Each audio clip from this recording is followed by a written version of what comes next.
الحمد لله الذي تجري بأمره المقادير. أعوذ بالله من الشيطان الرجيم. ثاني اثنين إذ هما في الغار إذ يقول لصاحبه لا تحزن إن الله معنا. میرے نہایت واجب القدر معزز سامعین ناظرین، السلام علیکم ورحمۃ اللہ وبرکاتہ. میں ہوں آپ کا بھائی حافظ محمد اقبال اور اس وقت میں موجود ہوں الحرمین قرآن کمپلیکس مرکزی جامع مسجد موسیٰ کوٹ نجیب اللہ میں. یہ پشپ پہ آپ کو مسجد کا نقشہ نظر آ رہا ہے. یہ مرکزی جامع مسجد موسیٰ کوٹ نجیب اللہ کا نقشہ ہے. آپ دوستوں سے درخواست ہے دعا فرمائیں، اللہ رب العزت یہاں سے علم و حکمت کے چشمے جاری فرمائے، تمام رکاوٹوں کو رفع دفع فرمائے اور ہر قدم پہ آسانی پیدا فرمائے. اس مسجد کو تعمیر کرنے والے، اس سے تعاون کرنے والے، تعلق رکھنے والے، محبت کرنے والے سب کو اپنی شان کے مطابق اجر عظیم عطا فرمائے. آج اس سلسلے کا تیسرا درس ہے. اس سے پہلے 2 درسوں میں حضرت سیدنا ابو بکر صدیق رضی اللہ تعالیٰ عنہ کی فضائل اور مناقب کے بارے میں مختصراً عرض کر چکا ہوں. آج اسی سلسلے کو آگے بڑھاتے ہوئے 2-4 باتیں عرض کروں گا. حضور آقا صلی اللہ علیہ وسلم کی ولادت اصحاب فیل والے سال ہوئی اور اس واقعے کے 3 سال بعد حضرت سیدنا ابو بکر صدیق رضی اللہ تعالی عنہ پیدا ہوئے. سن 10 ہجری میں ربیع الاول کے مہینے میں آقا صلی اللہ علیہ وسلم اس دنیا سے پردہ فرما گئے 63 سال کی عمر میں، اور پھر 3 سال بعد حضرت سیدنا ابو بکر صدیق رضی اللہ تعالی عنہ 63 سال کی عمر میں فوت ہوئے. یہ اتفاقی بات نہیں ہے، عمر میں اتفاقی مماثلت نہیں ہے، بلکہ اللہ رب العزت نے اپنے حبیب، اپنے محبوب فدیت ابی و امی صلی اللہ علیہ وسلم کے لیے ابو بکر صدیق رضی اللہ تعالی عنہ کو بطور ساتھی، بطور دوست، بطور ہمنشین چن لیا تھا. آقا صلی اللہ علیہ وسلم پر وحی نازل ہوئی، نبوت ملی. ابو بکر نے جب پہلی نگاہ حضور آقا صلی اللہ علیہ وسلم کے چہرے انور پہ ڈالی، نبوت کے چہرے پہ ڈالی، تو آپ کی رسالت کو تسلیم کیا. لا الہ الا اللہ محمد الرسول اللہ پڑھا. حضور آقا صلی اللہ علیہ وسلم نے فرمایا میں نے سب پر اسلام پیش کیا، آپ نے رسالت کو پیش کیا. کسی نے مہلت مانگی، کسی نے معجزہ مانگا، اور ابو بکر وہ شخصیت ہے کہ جس نے نہ مہلت مانگی نہ معجزہ طلب کیا، اور پہلی نگاہ میں لا الہ الا اللہ پڑھ کر میرے ہاتھ میں اپنا ہاتھ تھمایا. یہ دوستی کا ہاتھ تھا. کسی نے دوستی سیکھنی ہو ابو بکر سے سیکھے، ہم نشینی سیکھنی ہو ابو بکر سے سیکھے، عشق سیکھنا ہو ابو بکر سے سیکھے. وہ ہمارے لیے مشغل راہ ہے، عمل میں، علم میں، عشق میں، محبت میں اور دوستی نبھانے میں. پہلے دن آقا صلی اللہ علیہ وسلم کے ہاتھ میں دوستی کا ہاتھ دیا، پھر آخری سانس تک ساتھ رہے، کندھے سے کندھا ملائے رکھا، قدم سے قدم ملائے رکھا. 13 سال حضور آقا صلی اللہ علیہ وسلم مکے میں لوگوں کو دین کی طرف بلاتے رہے. آسانی میں دوستی کرنا، جب حالات اچھے ہو دوستی کرنا یہ تو آسان ہے. ایسے دودھ کے مجنون تو بے شمار ہوتے ہیں. دوست کا پتہ اس وقت لگتا ہے جب انسان پر سخت وقت آ جائے. حضور آقا صلی اللہ علیہ وسلم کو مشرکین مکہ نے 13 سال ستایا. اس سخت ترین وقت میں بھی، ان مصائب میں بھی، شیب ابی طالب میں بھی ابو بکر صدیق رضی اللہ تعالی عنہ ساتھ تھے. ایک مرتبہ ایسے ہوا مشرکین مکہ نے آقا صلی اللہ علیہ وسلم کو اذیت دی، اور یہ تو ان کا معمول تھا. جب آپ صلی اللہ علیہ وسلم اس کائنات کے بہترین جگہ پر، سب سے افضل ترین جگہ کعبے میں اللہ کے حضور سجدہ ریز ہوتے تو یہ ظالم آپ صلی اللہ علیہ وسلم کے سر مبارک پر اجریاں ڈال لیتے۔ ایک مرتبہ آپ کو اذیت دی، ابو بکر آئے، آپ صلی اللہ علیہ وسلم کے ساتھ کھڑے ہو گئے، انہوں نے آقا کو چھوڑ دیا، ابو بکر کو مارنا شروع کر دیا، اتنا مارا کہ بے ہوش ہو گئے۔ رشتہ داروں نے اٹھا کر گھر لائے، جب ہوش میں آئے ان کی چاہت تھی، گھر والوں کی چاہت تھی کہ دودھ کے ایک چمچ لے، دوا لے، لیکن ابو بکر نے فرمایا اللہ کی قسم اپنی زبان پر ایک گھونٹ بھی نہیں رکھوں گا، ایک قطرہ بھی نہیں رکھوں گا، ایک رائی کے دانے کے برابر دوا نہیں رکھوں گا جب تک میں اپنے ان آنکھوں سے اپنے محبوب صلی اللہ علیہ وسلم کی زیارت نہ کروں۔ یہ ابو بکر کا ساتھ دینا تھا، یہ عشق اور محبت کا اعلیٰ درجہ تھا، اور کوئی اس کی مثال نہیں پیش کر سکتا۔ ایک مرتبہ کسی نے بتایا ابو بکر کو حضور کو بخار ہو گیا۔ ابو بکر نے جب یہ بات سنی تو ابو بکر کو بھی بخار ہو گیا۔ یہ ابو بکر کا عشق تھا آپ صلی اللہ علیہ وسلم کے ساتھ، اور پہلے دن سے دوستی کا ہاتھ دیا، آخری دن تک اس دوستی کو نبھایا، مکے کے گلیوں میں نبھایا، شیب ابی طالب کے گاٹھیوں میں نبھایا، غار میں نبھایا، مکے میں نبھایا، قباء میں نبھایا، مدینے میں نبھایا، بدر میں، احد میں، تبوک میں، احزاب میں اس دوستی کو نبھایا ابو بکر۔ حضور آقا صلی اللہ علیہ وسلم کو جب حکم ہوا ہجرت کا تو آپ ابو بکر کے گھر تشریف لے گئے۔ ابو بکر پہلے سے تیار تھے، روانہ ہوئے، غار ثور پہنچے، پیچھے سے قدم شناسوں نے پیچھا کیا لالچ میں کہ مال مل جائے گا۔ ادھر ابو بکر نے اپنے محبوب کو کندھے پہ بٹھایا، غار ثور میں پہنچایا، اور خود غار ثور میں آقا صلی اللہ علیہ وسلم کے لیے آپ نے گود کو تکیہ بنایا۔ پھر سانپ نے ابو بکر کو ڈنسا، کاٹا،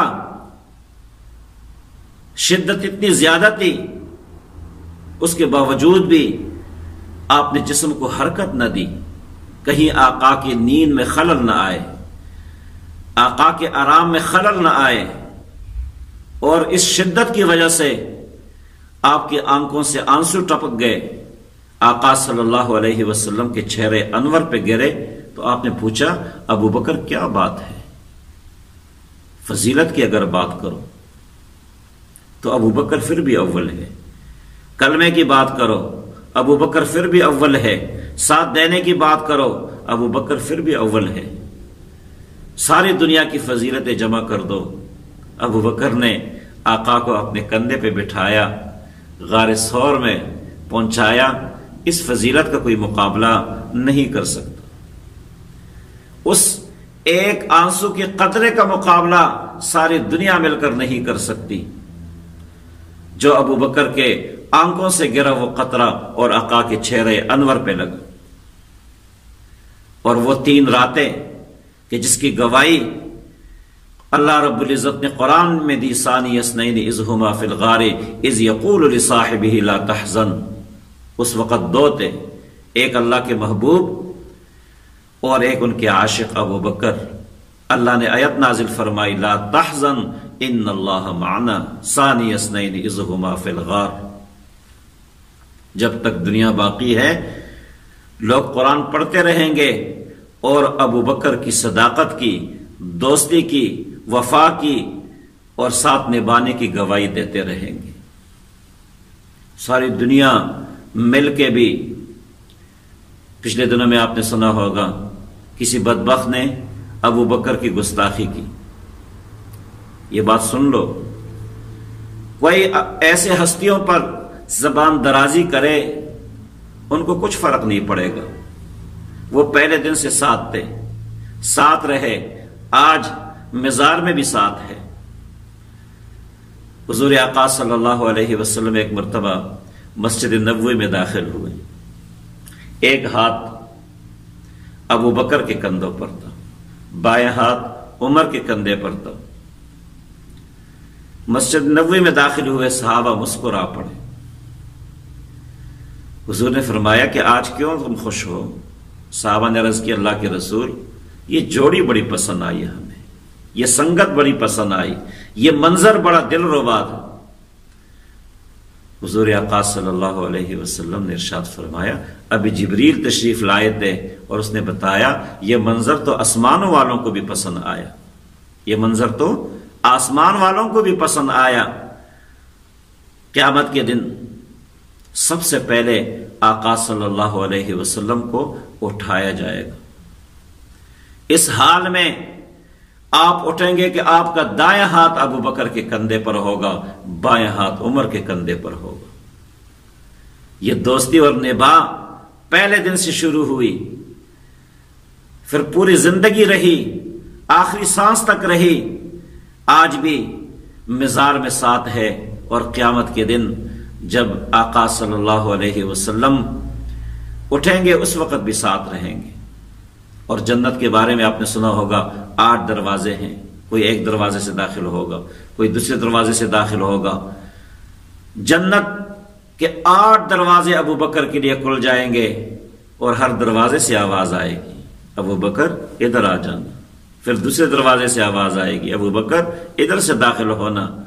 یہ اس امت کے سب سے افضل ترین انسان ہیں، بلکہ تمام امتوں میں انبیاء علیہ الصلاۃ والسلام کے بعد جس شخصیت کو درجہ حاصل ہے، فضیلت حاصل ہے، فوقیت حاصل ہے، وہ ابو بکر ہے۔ وہ کلمے میں اول تھے، غار میں ساتھ تھے، مدینے میں ساتھ تھے، اور وہ خلافت میں بھی اول ہے۔ جب حضور آقا صلی اللہ علیہ وسلم کو بخار ہوا سن 10 ہجری میں، بہت سخت بخار تھا، آقا صلی اللہ علیہ وسلم دروازے سے باہر تشریف نہیں لائے، نماز کا وقت تھا، صحابہ پریشان ہو گئے، دل بیٹھ گیا، اگر آقا نہ رہے تو ہمارا کیا بنے گا؟ بلال آئے، دروازے پہ ناخن سے دستک دی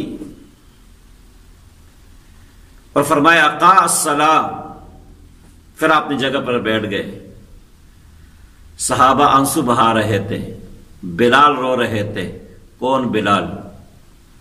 وہ بلال جس کو ابو بکر صدیق رضی اللہ تعالی عنہ نے خرید کر آزاد کیا،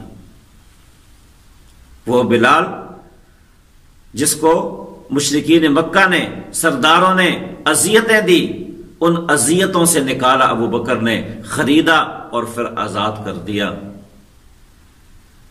وہ رو رہے، صحابہ رو رہے۔ پھر صحابہ بلال کے پاس آئے، عرض کی بلال جا کے دیکھنا، آقا کے دروازے پہ جانا کہ جانثار بار کڑے ہیں، پریشان ہیں۔ اب صحابہ کی سسکیاں چیخوں میں بدلنا شروع ہو گئی۔ بلال نے آواز دی آقا الصلاۃ، حضور نے سر مبارک اٹھایا، آنکھیں کھولی، عرض کی عائشہ سے کہ کیا بات ہے؟ عائشہ نے فرمایا لوگ انتظار میں ہیں، جانثار انتظار میں ہیں۔ آقا نے فرمایا کس بات کی انتظار ہے؟ مروا ابا بکر فلیصلی بالناس، ابو بکر کو کہو کہ لوگوں کی نماز پڑھا لے، امامت کرے لوگوں کی، میرے مصلی پہ کھڑا ہو جائے۔ عائشہ نے فرمایا آقا وہ تو رقیق القلب ہے، وہ تو نرم دل ہے، وہ آپ کے مصلی پہ نہیں کھڑا ہو سکے گا۔ آقا صلی اللہ علیہ وسلم نے فرمایا لا ينبغي لقوم ان يكون فيهم ابو بکر ان يؤمهم غيره، او كما قال علیہ الصلوۃ والسلام، کہ ابو بکر جس قوم میں موجود ہو اور وہاں کوئی اور امامت کرے، یہ مناسب ہی نہیں ہے اس قوم کے لیے۔ ابو بکر کو اطلاع دی، آنکھوں کی برسات میں، آنسوں کی برسات میں، غمگین دل کے ساتھ، بوجھل قدموں کے ساتھ آقا کے مصلی پہ کھڑے ہو گئے۔ اقامت ہو گئی، صفیں بن گئی، نماز شروع ہوئی۔ ابو بکر مصلی پہ کھڑے ہیں، پیچھے کون ہیں؟ حضرت علی رضی اللہ تعالیٰ عنہ ہے، عباس ہے، طلحہ ہے، زبیر ہے، عمر ہے، سارے عشرہ مبشرہ کے صحابہ پیچھے کھڑے ہیں، اور ابو بکر نماز پڑھانے کے لیے مصلی پہ موجود ہے۔ جس طرح مسجد اقصی میں آقا صلی اللہ علیہ وسلم مصلی پر تھے اور سارے انبیاء پیچھے تھے، وہاں آقا صلی اللہ علیہ وسلم امام الانبیاء ٹھہرے، اور یہاں سب سے پہلے ابو بکر صدیق رضی اللہ تعالی عنہ کو حضور آقا صلی اللہ علیہ وسلم کی زندگی میں مصلی پہ کھڑے ہونے اور امامت کا موقع ملا، فضیلت ملی، اور صرف ایک نماز کی نہیں 17 نمازوں کی نماز شروع ہوئی۔ آقا صلی اللہ علیہ وسلم نے آنکھیں کھولی، جبریل تیزی سے آیا، عرض کیا آقا ذرا ابو بکر کی امامت کو تو دیکھ لینا۔ یہ سارے فیصلے آسمانوں پہ ہوئے۔ حضور آقا صلی اللہ علیہ وسلم وضو فرمایا، آپ کو سارا دیا گیا، آپ مسجد میں تشریف لائے تو پوری مسجد نبوی خوشبو سے معطر ہو گئی۔ آپ جس راستے سے گزرتے وہ راستہ خوشبو سے معطر ہوتا، اور جب آپ نے مسجد نبوی میں قدم رکھا، دروازہ کھولا، صحابہ نے آپ کی خوشبو محسوس کر لی۔ اور یہ بھی آپ کو عرض کر دوں کہ آقا صلی اللہ علیہ وسلم نے فرمایا کہ مسجد نبوی کی طرف جتنے دروازے کھلے ہیں وہ سب کے سب بند کر دیے جائے سوائے ابو بکر کے۔ حضور آقا صلی اللہ علیہ وسلم نے صفوں کو چیرا، آگے تشریف لے گئے، ابو بکر نے محسوس کیا خوشبو سے کہ آقا تشریف لائے ہیں، قدم پیچھے کیا، آقا صلی اللہ علیہ وسلم نے آپ کے کندھے پہ ہاتھ رکھا اور فرمایا اپنے جگہ پہ کھڑا رہے۔ ہے کوئی اس طرح فضیلت والا؟ ہے کوئی اس طرح اللہ رب العزت نے جس کو نوازا؟ اور یہ قدردانی تھی اللہ کی طرف سے۔ ابو بکر نے جو دوستی نبھائی، جو وفا کی، قدم سے قدم ملایا، کندھے سے کندھا ملایا، سخت سے سخت ترین وقت میں ساتھ رہے، دوستی نبھائی، ہجرت میں نبھائی، غار میں نبھائی، قباء میں، مدینے میں، بدر میں، احد میں، احزاب میں، تبوک میں، اللہ رب العزت نے اس دوستی کا صلہ دیا ابو بکر کو، اور آپ صلی اللہ علیہ وسلم دنیا سے تشریف لے گئے، پردہ فرما گئے۔ وہ وقت بھی آیا کہ ابو بکر کو خلیفہ منتخب کر دیا گیا، اور آپ اس امت کے سب سے متفق علیہ شخصیت بھی ہیں۔ سخت ترین وقت تھا، ادھر سے مانعین زکوٰۃ نے بغاوت کر دی، مسلمہ کذاب نے نبوت کا دعویٰ کیا، جیش اسامہ جس کے بارے میں آقا نے فرمایا تھا کہ ان کو روانہ کر دے، ترتیب دی تھی، اسامہ کو اس کا امیر بنایا تھا، آپ نے فرمایا جیش اسامہ روانہ ہو جائے۔ ابو بکر آئے، عرض کی کہ حالات ٹھیک نہیں ہیں، بغاوتیں ہیں، کوئی مدینے پہ چڑھائی کر نہ دے۔ ابو بکر نے فرمایا جو جھنڈا میرے آقا نے اوپر کر دیا تھا اس کو میں نیچے نہیں کر سکتا، جس جھنڈے کو میرے آقا نے بلند کیا، جس جیش کو میرے آقا نے روانہ ہونے کا حکم دیا، میں ان کو نہیں روک سکتا، وہ لشکر ضرور جائے گی۔ اور آپ نے اس لشکر کو روانہ کیا۔ بیک وقت آپ نے 2 سپر طاقتوں کے خلاف لشکریں روانہ کی اور مسلمہ کذاب کے اس فتنے کو جڑ سے اکاڑ دیا۔ اور آپ کو یہ بتا دوں ختم نبوت کی اہمیت کیا ہے، تحفظ ناموس رسالت کی اہمیت کیا ہے۔ 23 سال زندگی میں آقا صلی اللہ علیہ وسلم نے جو جنگیں لڑی، صحابہ نے جو جنگیں لڑی 90 دور میں، اس میں چند صحابہ شہید ہوئے، انگلیوں پر آپ گن سکتے ہیں، 13 14 20 جتنے بھی شہید ہوئے، تھوڑے سے صحابہ شہید ہوئے۔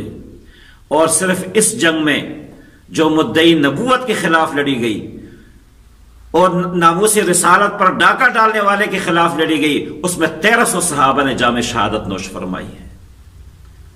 تو ابو بکر نے آقا صلی اللہ علیہ وسلم کی زندگی میں ساتھ نبھایا۔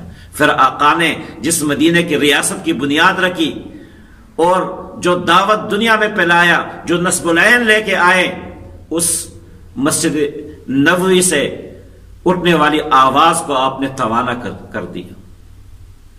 اور ریاست مدینہ کو مضبوط کیا آپ نے، اور تمام فتنوں کو آپ نے اپنے قدموں کے نیچے روندا۔ یہ ابو بکر صدیق رضی اللہ تعالیٰ عنہ کی استقامت، صبر اور آپ کی بہادری تھی۔ فی الجاہلیت وحبار فی الاسلام، جب عمر نے فرمایا کہ لشکر روانہ نہ کرو تو آپ نے فرمایا عمر آپ تو جاہلیت میں بڑے جری تھے اور آج بزدلی کی باتیں کر رہے ہیں، آج آپ کو کیا ہو گیا؟ یہ ان کی بہادری تھی ابو بکر کی۔ اللہ ہم سب کو صحابہ کے نقش قدم پہ چلنے کی توفیق عطا فرمائے۔ بڑی ہستیاں تھیں، بڑے محسن تھے، ہماری اس امت کے سب سے بڑے محسن ابو بکر تھے۔ جمعے کے دن 22 جمادی الثانی کو ان کی یوم وفات ہے، اور یوم وفات کے دن بلکہ پوری زندگی ہم اپنا معمول بنائے، اپنے گھروں میں، اپنے حلقے احباب میں، خطبہ اپنے مسجدوں میں، اسی طرح اپنے گرد و پیش میں ہم ابو بکر کے مناقب کو لوگوں کو سمجھائے، اس کے مرتبے کو لوگوں کو سمجھائے، ان کی پہچان کرائے کہ وہ انبیاء کے بعد سب سے افضل ترین انسان تھے، ہے اور قیامت تک کے لیے رہیں گے۔ پہلے دن حضور کے ہاتھ میں ہاتھ دیا، ساتھ رہے، اور آج بھی مزار میں ساتھ ہے۔ اللہ ہم سب کو عمل کرنے کی توفیق عطا فرمائے۔ جزاکم اللہ خیر۔